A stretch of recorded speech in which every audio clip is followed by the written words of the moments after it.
Oke, selamat pagi, salam sejahtera. Perkenalkan, nama saya Yemima Simanung Khalid, MPM 19050013, Prodi Akuntansi, Fakultas Ekonomi di Universitas Dayasem Bengkulu. Di sini saya akan menyampaikan materi yang diambil pada pertemuan kelima, yaitu apa itu standar akuntansi sektor publik. Untuk mata kuliah ini, dosen pengampu Ibu Herlin, SAK, MAK. Terima kasih sebelumnya untuk dosen pengampu Ibu Herlin, SAK, MAK yang telah memberikan kesempatan untuk saya menyampaikan materi ini, sebagaimana untuk tugas ujian UAS akuntansi sektor publik. Mari kita simak materi yang akan disampaikan pada kesempatan kali ini yang berjudul Standar Akuntansi Sektor Publik. Standar akuntansi sektor publik adalah prinsip akuntansi yang diterapkan dalam menyusun dan menyajikan laporan keuangan organisasi sektor publik.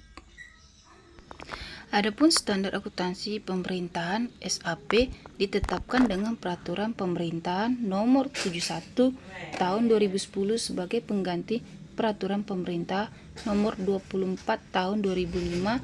SAP dinyatakan dalam bentuk Pernyataan Standar Akuntansi Pemerintahan (PSAP) yang dilengkapi dengan pengantar standar akuntansi pemerintahan dan disusun mengacu kepada kerangka konseptual akuntansi pemerintahan.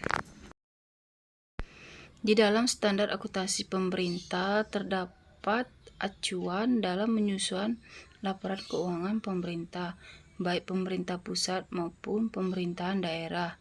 Peraturan pemerintah tentang standar akuntansi pemerintahan selengkapnya adalah sebagai berikut. Di antaranya yaitu di Peraturan Pemerintahan Nomor 71 Tahun 2010 dan Standar Akuntansi Pemerintahan di tahun 2016 sampai 2021 dan Government Accounting Standard Republic of Indonesia Handbook di 2019 sampai di 2020.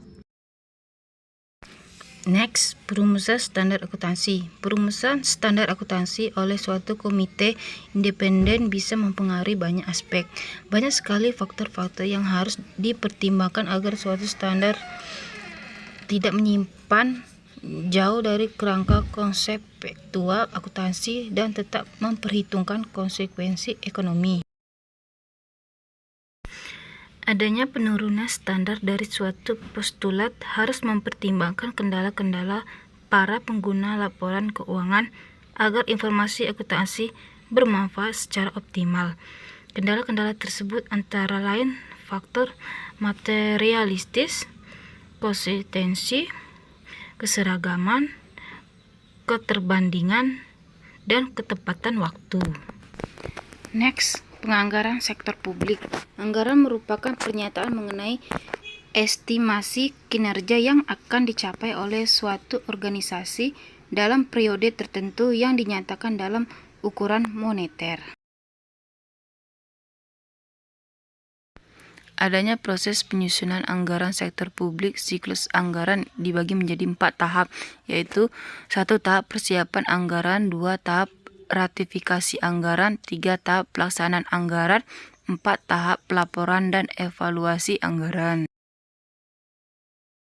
Terdapat pendekatan utama anggaran sektor publik, yaitu 1. Anggaran tradisional atau konvensional, 2. Anggaran dengan pendekatan New Public Management (MPN). Teknik penganggaran sektor publik berdasarkan MPM. 1. Sistem anggaran kinerja atau disebut performance budgeting system. 2. Zero based budgeting system. 3. Planning, programming, and budgeting system PPES. Next, ini bentuk siklus akuntansi keuangan sektor publik yang terdiri dari dokumen, catatan, dan laporan. Next, ini bukti transaksi yang terdiri dari kas, surat tanda setoran, surat perintah membayar, piutang, daftar piutang, persediaan BA penerimaan barang, daftar persediaan, aktiva tetap, BA penerimaan inventaris, daftar aktiva, hutang, surat perjanjian, dokumen penarikan pinjaman, pendapatan, surat tanda setoran, daftar pembukuan administrasi belanja, surat perintah membayar, daftar pembukuan administrasi. Selanjutnya, adanya laporan keuangan sektor publik dan elemennya. Laporan keuangan merupakan hasil dari proses akuntansi yang berisi informasi keuangan. Informasi keuangan yang terdapat dalam laporan keuangan tersebut digunakan oleh pihak-pihak yang berkepentingan, baik pihak internal maupun pihak eksternal. Selanjutnya, apa itu laporan arus kas? Laporan arus kas adalah salah satu bentuk laporan keuangan yang menyajikan informasi kas sehubungan dengan kegiatan operasional, investasi, pembiayaan, transaksi non-anggaran yang menggambarkan saldo awal, penerimaan, pengeluaran, dan saldo akhir kas pemerintahan pusat atau daerah selama periode tertentu. Selanjutnya, catatan atas laporan keuangan. Catatan atas laporan keuangan meliputi penjelasan naratif atau rincian dari angka yang tertera dalam laporan realisasi anggaran, neraca, dan laporan arus kas. Laporan kinerja keuangan. Laporan kinerja keuangan adalah laporan realisasi pendapatan dan belanja yang disusun berdasarkan basis akurat. Dalam laporan tersebut disajikan informasi mengenai pendapatan operasional belanja berdasarkan klasifikasi fungsional dan ekonomi. Next, pembahasan terakhir.